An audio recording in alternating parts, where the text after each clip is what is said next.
Faiza marina ary le Oboy, hovaliko aminareo izay fanontaniana izay amin'ity vidéo ity. Oboy izay mitondra ny anarana hoe Mihaja Miarinarivo dia teraka teto Madagasikara tamin'ny 9 Janoary 1770. Dia aveo nifindra trano niaraka amin'ny ray aman-dreniny tany Villeneuve Saint-Georges. Tao lery no nanomboka nanao rapy tamin'ny taona 2014 tamin'ilay ry mbola 20 taona. Ny fomba firany izay mumble rap, izy dia anisan'ny solotena lehibe indrindra amin'ny style de rap io ao France. Ny nampalaza azy, ny taona 2013 no nanombohan'ny tena lazany tamin'ilay hira hoe Je m'en tape niaraka tamin'ny Aya Nakamura sy Top Boy izay nazony zareo disque d'or. Je m'en tape si tu veux qu'on le fasse.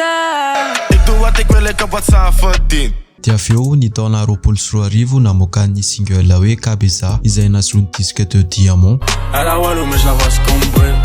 Là je suis pété, pas sous pesta, mais sous pétou toute l'année. Ary ihany koa ny taona 2013 namoaka nyilay hira hoe TBT tao amin'ilay album hoe Nokrary izay nazony certification diamant ary navitany 500 000 ventes tao France. Je suis avec les malgaches comme Oko Sonic et Ougesh.